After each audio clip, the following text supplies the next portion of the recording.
Good afternoon. It is 2 o'clock, not 12 o'clock. Welcome to Hood Memorial Christian Church for our time of prayer and devotion. We are glad that you have joined us today. I want to begin with the scripture today from the book of Matthew. As Jesus was walking along, he saw a man called Matthew sitting at the tax booth. And he said to him, "Follow me." And Matthew got up and followed him. And as he sat at dinner in the house, many tax collectors and sinners came and were sitting with him and his disciples.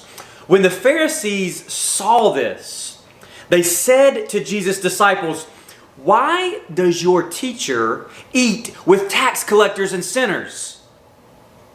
But when Jesus heard this, he said, "Those who are well have no need of a physician, but those who are sick. Go out and learn what this means. I desire mercy, not sacrifice. For I have come to call not the righteous, but sinners." Those are the words from Jesus. This is around Matthew, about the 9th chapter. If I wrote my notes down correctly today, I've been in a bit of a rush as we've been visiting some family earlier. This passage, I think, is poignant for a time such as this, such as what we are in and have been in. A time of pandemic and distance and covering ourselves, our faces, when so many of the normal sights and sounds, even the smells that we are all used to relying on to tell us about what is going on in the world around us, they're just more hidden from us, right? We have limited interaction with people.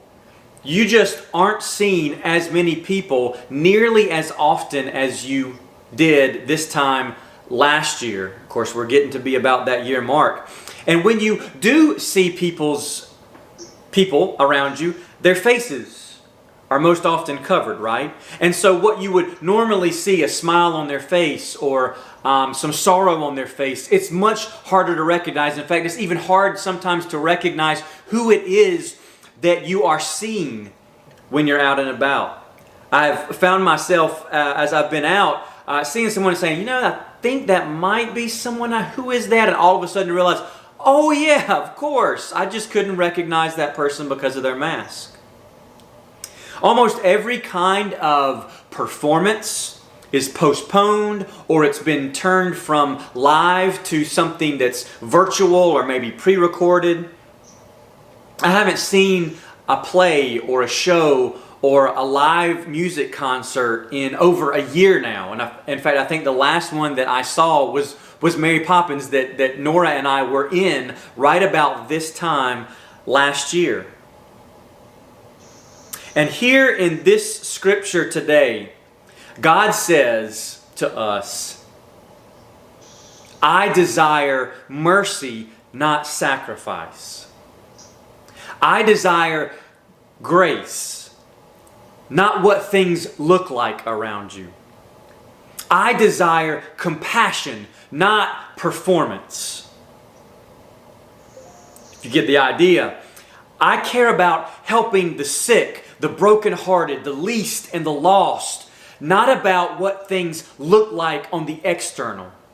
Jesus, you see, is sitting with people who don't look like the kind of folks that you should associate yourselves with. The Pharisees call that out, and Jesus says, whoa, whoa, whoa, whoa, whoa. Your motivation is dead wrong, Pharisees.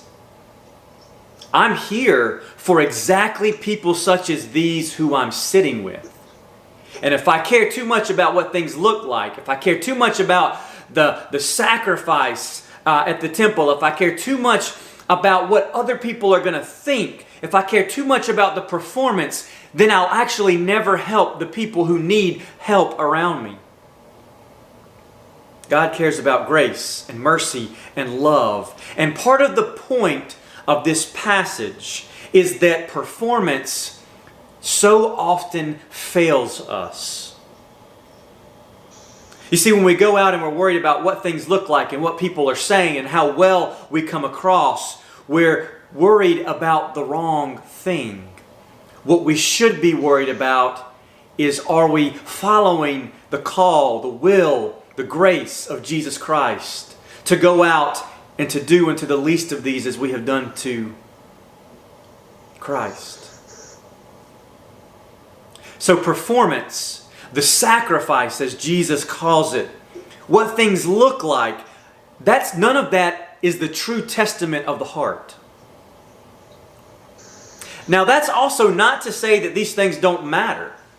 It's not to say that sacrifice is irrelevant. It's not to say that it's unimportant. It's not to say that who we are around is unimportant. It's not to say that what things look like around us should always just look terrible and be shoddy productions, right? No, not at all. Yes, things matter.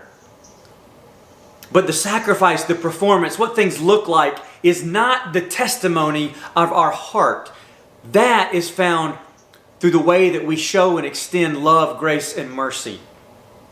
Jesus never said that the sacrifice didn't matter at all. Jesus simply said what was important to the heart of God was mercy. That's what God desires from us. To show mercy, to show grace, to show love, to show compassion. Not to show sacrifice. Not to put on a good show. That's not what God desires.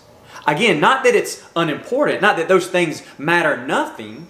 Sure, we all want things to come across a certain way. We want things to look good, polished, and produced. We want to sacrifice because we know it has a spiritual discipline to it that can help to teach us and form us and shape us into the way of God. Not that they're unimportant, but what says to God the why of what we're doing has to do with our exercise of grace and mercy. So, in a time such as this, we can't even really pay attention to too much performance. We can't see someone's face. We're seeing people so much less, period. Haven't even seen a performance. You've probably been inside a church building a lot less than normal. Even if there are folks out there still going into a sanctuary on Sunday mornings and you've been doing that for months and months and months and never stop, you're still probably there less. But what God calls from us, more than the performance in a building, is what comes from the desire of our heart. What comes through us as an extension of God's love and grace and mercy. And that can be done in a building. It can be done outside of a building. It can be done in a sanctuary. It can be done on the streets. It can be done in a lot of different ways. It may be polished. It may be completely unpolished. But what says to God about who we are and why we are and what we're trying to live into is how we exercise God's mercy. So, I hope this Lent that we can hold these two things in tension, and I invite you to do that today. To recognize that while sacrifice may not be the testimony of the heart, it's still important to consider as our spiritual discipline.